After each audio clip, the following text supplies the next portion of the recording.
आज हमारे व्याख्यान का विषय है संरचनात्मक भाषा विज्ञान, स्ट्रक्चरल लिंग्विस्टिक्स। भाषा का निर्माण हम जानते हैं कि संरचनात्मक इकाइयों के नियमबद्ध समन्वय से होता है।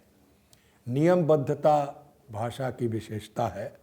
इन संरचनाओं का विवरण देना तथा इनकी व्याख्या करना संरचनात्मक भाषा विज्ञान का प्रमुख कार्य है। इस कार्य को हम संरचना विश्लेषण की पद्धति कहते हैं।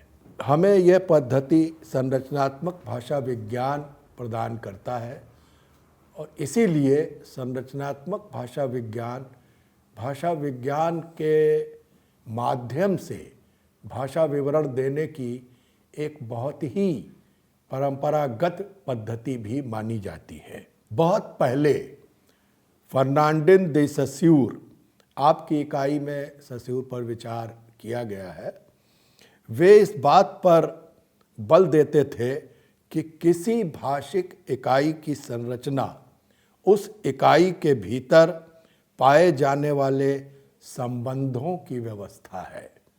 इकाइयों के संबंधों की, जिसे हमने व्यवस्था कहा। इसका तात्पर्य यह है कि भाषा में संरचनात्मक इकाइयों की एक निश्चित व्यवस्था होती है, एक सिस्टम होता है। इस व्यवस्था का अध्ययन ही संरचनात्मक भाषा विज्ञान करता है। यहाँ यह भी जान लेना चाहिए कि सस्यूर और उनके सहयोगी विचारकों ने संरचनावाद की नींव रखी थी। इसीलिए सस्यूर को आधुनिक भाषा विज्ञान का जनक माना जाता है। उन्होंने भाषा की आंतरिक प्रकृति के विश्लेषण के लिए जो सिद्धांत दिए वे अपने में संपूर्ण हैं तथा इस बात की पुष्टि करते हैं, इस पर ध्यान दीजिए, कि भाषा एक ऐसी वस्तु है जो संरचनाओं में बंधकर संप्रेषण की क्रिया को संभव बनाती है।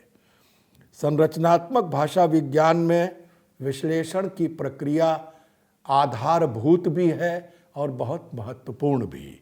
ये माना जाता है कि संरचनात्मक भाषा विज्ञान का आविर्भाव अमेरिका में सन 1930 में हुआ। फिर धीरे धीरे इसकी व्यापकता यूरोप के देशों में भी फैली और 60-70 तक के दशक में यह अधिक विकसित हुई, अधिक वैज्ञानिक बनी। संरचनात्मक भाषा विज्ञान की ये मान्यता है कि भाषा वाक ध्वनियों की व्यवस्था है जिसकी प्रकृति यादृच्छिक होती है। इस संबंध में ब्लॉक एंड चैगर की भाषा की परिभाषा आप देख सकते हैं, जो आपकी इकाई में दी हुई है। इसकी मान्यता ये भी है कि भाषा रूपों, फॉर्म्स की व्यवस्था है। यहाँ ये ध्यान दीजिए कि भाषिक व्यवस्था के यादृच्छिक होने का तात्पर्य यह है कि शब्दों और पदार्थों के बीच जिस नातेदारी को शब्द व्यक्त करता है उनके बीच कोई सीधा संबंध नहीं होता। ये भी ध्यान दीजिए कि भाषा रूपों में संयोजित होकर बनती है। इन तत्वों को ही भाषा विज्ञान भाषिक इकाई या लिंग्विस्टिक यूनिट्स कहता है। ये भाषिक इकाइयाँ वाक्य की रचना में कुछ निश्चित नियमित रूपों में संगठित होती हैं। इन्हीं का विश्लेषण संरचनात्मक भाषा विज्ञान करता है। यह भी ध्यान देने योग्य बात है कि भाषा की सर्वाधिक महत्वपूर्ण इकाई वाक्य है, जिसे महत्तम सार्थक इकाई भी माना जा सकता है। यह विभिन्न इकाइयों के नियमबद्ध क्रम से निर्मित होता है। अन्य इकाइयाँ ध्वनि, शब्द, रूप आदि हैं। यदि व्याकरणिक संरचना की दृष्टि से देखा जाए तो वाक्य के स्तर पर हमें निम्नलिखित इकाइयाँ मिलती हैं। वाक्य, जो शब्द समूह की महत्तम सार्थक इकाई है और जिसमें उद्देश्य और विधेय अनिवार्य रूप से रहते हैं। उपवाक्य, जो वाक्य के समानार्थी शब्द समूहों से निर्मित होता है। तीसरा है पदबंध, जो शब्द समानार्थी शब्द समूहों से बनता है। और फिर है पद जो प्रयोगार्थ शब्द होते हैं, और अंतिम है रूपिम जो शब्द की लघुतम सार्थक इकाई माने जाते हैं, जैसे उपसर्ग, प्रत्यय आदि। इस स्तर पर जब वाक्यों का विश्लेषण किया जाता है तो सबसे पहले ध्वनियों से निर्मित शब्दों की चर्चा होती है। विश्लेषण द्वारा वाक्य में प्रयुक्त शब्दों का वर्गीकरण संरचनात्मक भाषा विज्ञान ने किया है, जैसे संज्ञा शब्द, सर्वनाम शब्द, विशेषण शब्द और क्रिया विशेषण शब्द आदि। वाक्य में इन सब की अपनी अपनी भूमिका होती है तथा अपना निश्चित स्थान होता है, जिससे वाक्य का अभीष्ट अर्थ प्रकाशित हो जाता है। आगे चलकर यह भी दिखाई पड़ता है कि वाक्य में प्रयुक्त होने पर इन व्याकरणिक शब्दों के रूप में भी परिवर्तन आता है। उदाहरण के लिए हिंदी में एक वचन राम जाता है और बहुवचन वे जाते हैं। इसी प्रकार संज्ञा शब्दों के लिंग द्योतन के लिए रूप परिवर्तन की प्रक्रिया अपनाई जाती है, जैसे लड़का लड़की, बेटा बेटे इत्यादि। अर्थ का स्पष्ट द्योतन कराने के लिए उपसर्ग और प्रत्ययों के सहयोग से रूप परिवर्तन करके भिन्न भिन्न प्रकार के अर्थबोध कराए जाते हैं, जैसे विकार से अविकार, अदब से बेअदब, जवाब से लाजवाब, वाद से अनुवाद इत्यादि। इसी प्रकार विशेषण से संज्ञा बनाने के लिए भी प्रत्ययों का प्रयोग किया जाता है, जैसे सुंदर से सुंदरता, अच्छा से अच्छाई इत्यादि। इस तरह आपने देखा कि शब्द स्तर पर ही संरचनागत विश्लेषण की कितनी पद्धतियां या प्रविधियां प्रचलित हैं। इस प्रकार विभिन्न स्तरों पर शब्दों को विखंडित करके भाषा की व्यवस्था को समझाया जा सकता है, और इसी पद्धति या प्रक्रिया को हम संरचनात्मक भाषा विज्ञान कहते हैं। ऐसी ही स्थितियां पद अथवा उपवाक्य के स्तर पर भी आती हैं। इस विश्लेषण में वाक्य के भिन्न भिन्न घटकों की विवेचना की जाती है। एक तो अभी हमने देखा कि शब्द को पद में रूपांतरित करने की प्रक्रिया को हम रूप विज्ञान कहते हैं। हमने ये भी देखा कि लड़का से लड़के बहुवचन बनता है। बोलते समय हम ये कहते हैं कि लड़का बोला या लड़के ने कहा।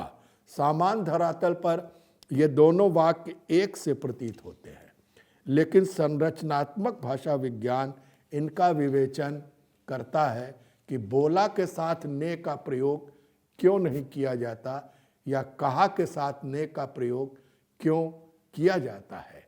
इस प्रकार आपने देखा कि वाक्य विज्ञान शब्दों की संरचनात्मक इकाई एवं उनके बीच पाए जाने वाले सह संबंधों की प्रकृति के आधार पर किसी भाषा का वाक्य विश्लेषण करता है।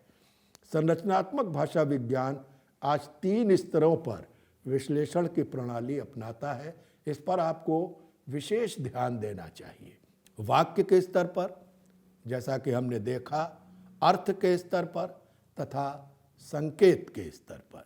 ये सभी मानते हैं कि भाषा का प्राण तत्व अर्थ होता है। अर्थ के आदान प्रदान के लिए ही हम भाषा का प्रयोग करते हैं।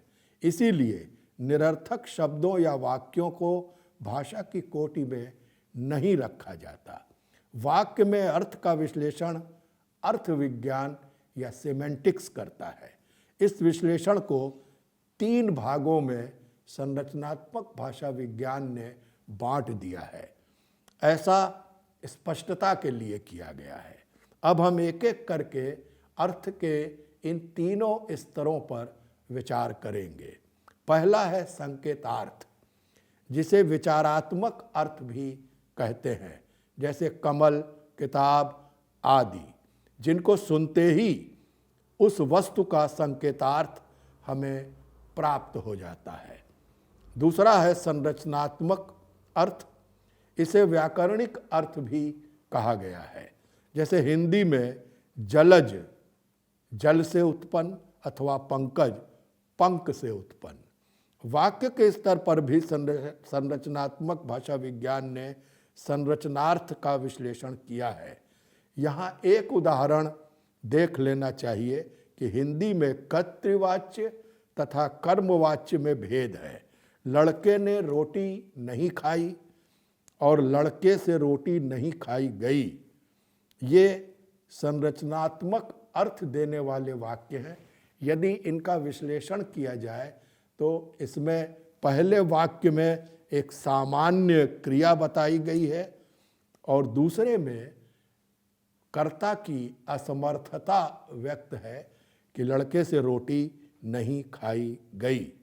तीसरा है प्रयोगार्थ, जिसे सामाजिक अर्थ भी कहा गया है।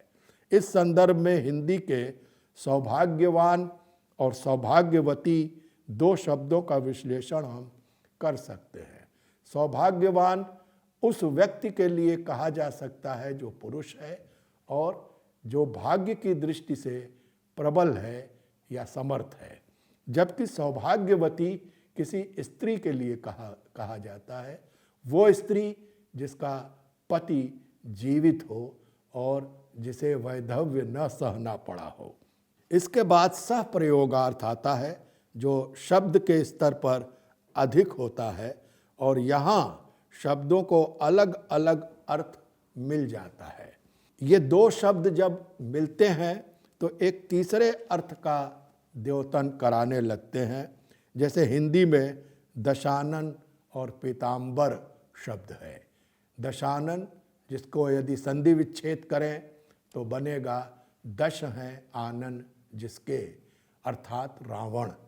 तो दश और आनन मिलकर रावण का अर्थ देने लगते हैं।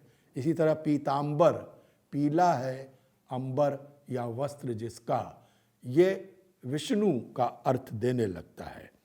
उदाहरण के लिए हिंदी में कई मुहावरे भी ऐसे हैं जो सह प्रयोगार्थ देते हैं। जैसे आँख लगना मुहावरे के कई सह प्रयोगार्थ आप देख सकते हैं। किसी की आँख लगना निद्रा का अर्थ देता है, किसी से आँख लगना प्रेम होने का अर्थ देता है, किसी पर आँख लगना पाने की इच्छा करने या लालसा का अर्थ देता है। अंतिम है संपृक्तार्थ। यह विश्लेषण बताता है कि किसी भाषा के वाक्य में एक ही शब्द की भिन्न भिन्न अभिव्यंजनाएं हमें मिलती हैं।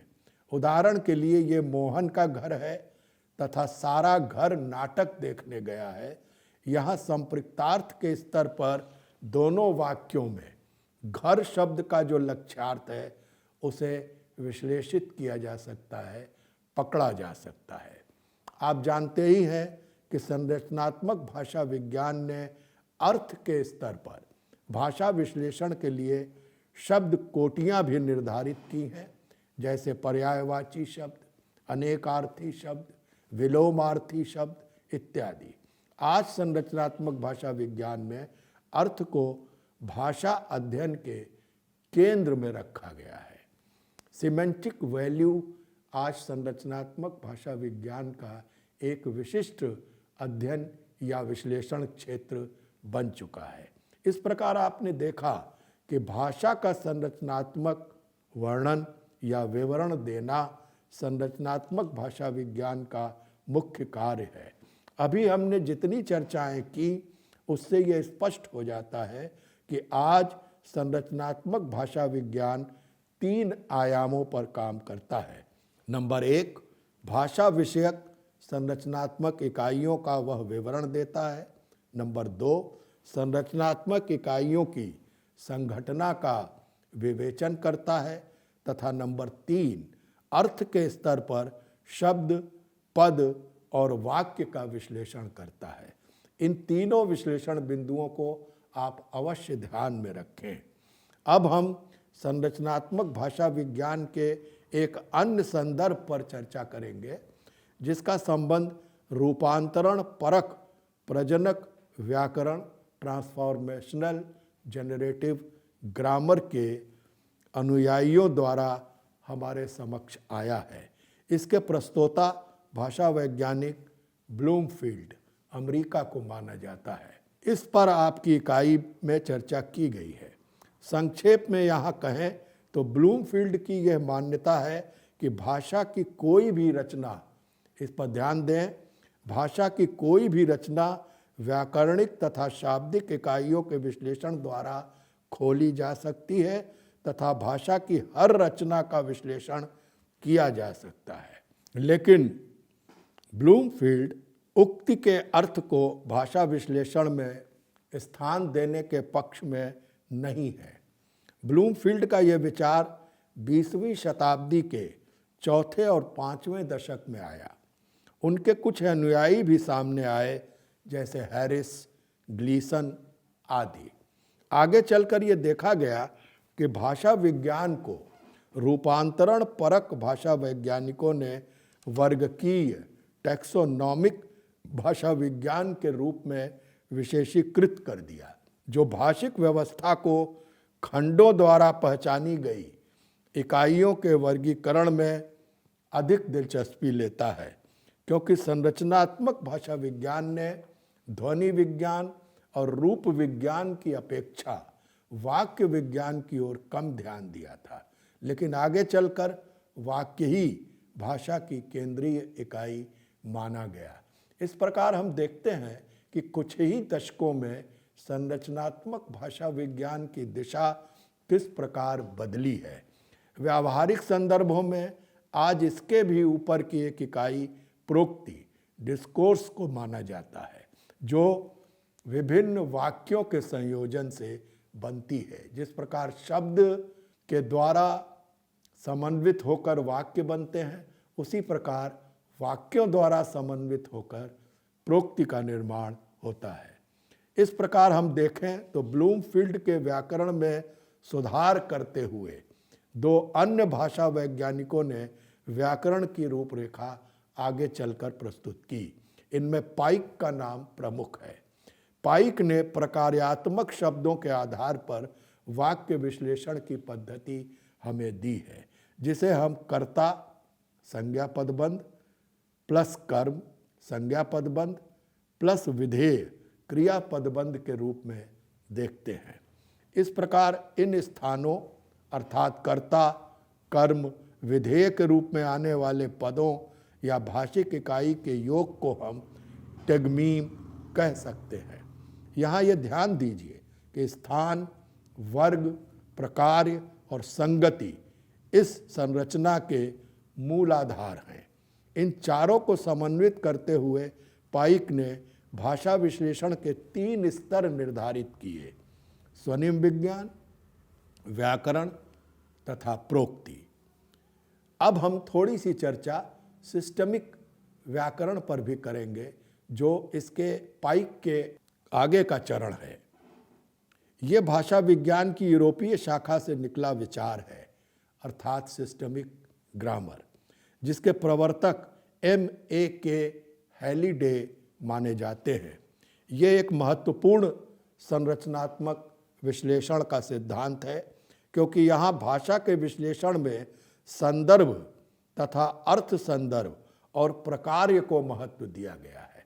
ध्यान दीजिए, 3 चीज़ों को महत्व दिया गया है: कॉन्टेक्स्ट संदर्भ, अर्थ संदर्भ मीनिंग कॉन्टेक्स्ट और प्रकार्य फंक्शन को। आप जानते हैं कि भाषा समाज में विभिन्न प्रकार्य करती है। वो एक ही अर्थात संप्रेषण प्रकार्य से ही नियंत्रित नहीं होती। इसीलिए आज विविध व्यवस्थाओं सिस्टम में प्रयुक्त भाषा रूपों के विश्लेषण पर बल दिया जा रहा है, जैसे कार्यालयी भाषा का व्याकरण, विज्ञापन की भाषा का व्याकरण अथवा समाचारों की भाषा का व्याकरण। इस प्रकार के व्याकरणों को ही सिस्टमिक प्रकार्यात्मक व्याकरण कहा गया है। और ये भी कहा गया है कि भाषा व्यवस्थाओं की व्यवस्था है। अब पहले की तरह इसे केवल हम व्यवस्था नहीं मानते, बल्कि हम ये कहते हैं कि language is a system of systems, क्योंकि एक ही भाषा के संदर्भगत या प्रकार्यगत अनेक रूप हमें मिलते हैं और इनके व्याकरण को या इनकी संरचना को समझने का यत्न भी आज आधुनिक भाषा विज्ञान कर रहा है। भाषा संरचना के विश्लेषण की इस पद्धति ने भाषा प्रकार को महत्व देते हुए भाषा के प्रकार्यात्मक व्याकरण लेखन की भी बात कही है। इसमें ये कहा गया है कि इन सभी रूपों, कार्यालय की भाषा, समाचार की भाषा इत्यादि का व्याकरण भी लिखा जा सकता है। हैलीडे ने इसे ही वाक भेद, स्पीच वैरायटी कहा और इसे बहुत महत्व दिया। ये समय की आवश्यकता थी। उस समय आधुनिक संदर्भों में भाषा के संदर्भ बदल रहे थे और भाषा का प्रयोग भिन्न भिन्न स्थितियों में किया जा रहा था। उनके अनुसार वाक भेद का तात्पर्य है, ध्यान दीजिएगा, वाक भेद का तात्पर्य है वाक के वे रूप जिनका प्रयोग कोई व्यक्ति या भाषा समूह विभिन्न स्थितियों और कार्यों को पूरा करने के लिए करता है। उन्होंने वाक भेद के कुछ प्रकार भी निर्धारित किए। ये बहुत ही महत्वपूर्ण है।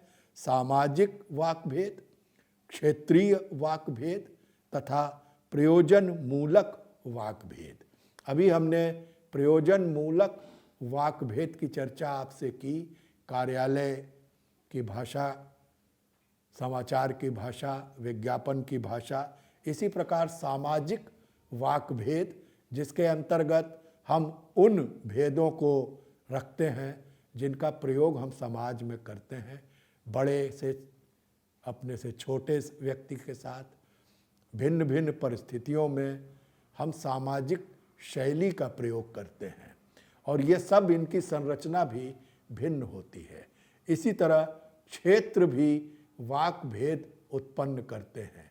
हम जिस क्षेत्र में रहते हैं उस क्षेत्र की बोली या वहाँ की विशेषताएं हमारी भाषा में आ जाती हैं। जैसा कि आप हिंदी में देखते हैं कि बिहार वाले अलग तरह की हिंदी बोलते हैं, उत्तर प्रदेश में बनारस या इलाहाबाद वाले अलग तरह की, पटना वाले अलग तरह की, और इन सभी हिंदियों की संरचना एक दूसरे से नितांत भिन्न होती है। तो क्षेत्रीय भेद भी आज संरचनात्मक विश्लेषण का अध्ययन क्षेत्र बन चुके हैं। प्रयोजन मूलक भेद में बहुत से और क्षेत्र भी आ जाते हैं, जैसे खेल है, मौसम का हाल है, व्यंजन विधि है। इन सब की भाषा विश्लेषणीय होती है क्योंकि वह विशिष्ट होती है। इस विशिष्टता को तथा इनके संदर्भों को हम जब देखते हैं तो अलग तरह का आज हमें एक संरचनात्मक क्षेत्र मिल जाता है। इसे ही हैलीडे ने व्यापक और सीमित कोड कहा है। व्यापक कोड का मतलब है जो पूरी भाषा है। जैसे हिंदी का उदाहरण लें तो हिंदी भाषा अपने में एक व्यापक कोड है, यानी व्याकरणिक हिंदी को हम व्यापक कोड कह सकते हैं। फिर उस हिंदी से बने हुए सामाजिक भेदों, क्षेत्रीय भेदों या प्रयोजन मूलक भेदों को हम सीमित कोड कह सकते हैं। लेकिन इन सीमित कोडों की व्याख्या भी आज की जा रही है और इनके छोटे छोटे व्याकरण भी लिखे जा रहे हैं। उनके भाषा विश्लेषण की ये विशेषता है कि इसमें वस्तु और रूप के साथ संदर्भ के विवरण को भी महत्व दिया गया है। इस बात को ध्यान रखिए कि पहले संरचनात्मक भाषा विज्ञान केवल वस्तु और रूप पर ही बल देता था, लेकिन आज संरचना की दृष्टि की व्यापकता के कारण इसके साथ संदर्भ भी, सिचुएशन भी जुड़ गया है। इस प्रकार वे एक संप्रेषण श्रृंखला की बात भी उठाते हैं। वे अर्थात ब्लूमफील्ड, जिसमें चयन को संप्रेषण का उन्होंने सबसे महत्वपूर्ण घटक बताया है। हम जब सामाजिक शैली का प्रयोग करते हैं तब भी उपयुक्त वाक्य रचना या शब्दों का हम चयन करते हैं। ऐसा ही हम क्षेत्रीय शैली के प्रयोग के समय भी करते हैं और प्रयोजन मूलक के भी। अतः इसमें संदेह नहीं कि सिस्टमिक व्याकरण के धरातल पर हैलिडे ने भाषा विश्लेषण का प्रकार्यात्मक अप्रोच अपनाया और कहा, इस पर ध्यान दीजिए कि भाषा बहुप्रकार्यात्मक होती है। इतना ही नहीं, हैलिडे ने भाषा प्रकारों के भेद भी निर्धारित किए। इनमें कुछ के नाम हमें ध्यान रखने चाहिए: साधन परक प्रकार्य, नियमितता प्रकार्य, अंतःक्रियात्मक प्रकार्य तथा विषय बोधक प्रकार्य। हैलिडे का सिस्टमिक व्याकरण का अप्रोच अनुप्रयोगात्मक एप्लीकेशनल है। वे ये देखना चाहते हैं कि भाषा से उसका प्रयोक्ता क्या काम लेता है या ले सकता है, तथा इसके लिए वो संरचना के स्तर पर भाषा में कौन कौन से परिवर्तन ले आता है। हैलिडे ने यह भी माना है कि भाषा प्रयोग में अर्थ, वक्ता और अन्य की परस्पर प्रतिक्रिया से प्रकट होता है और यही वास्तव में भाषा का सामाजिक अर्थ है। इस दृष्टि से उनकी पुस्तक explorations in the functions of language 1973 तथा language and society social semiotics 1978 को देखा जा सकता है, जो अपनी मान्यताओं की दृष्टि से आज भी स्वीकार्य हैं और बहुत प्रसिद्ध हैं। इस प्रकार हम ये कह सकते हैं कि आधुनिक भाषा विज्ञान को भाषा विश्लेषण की एक नई दृष्टि देने वालों में हैलिडे का नाम अग्रणी है।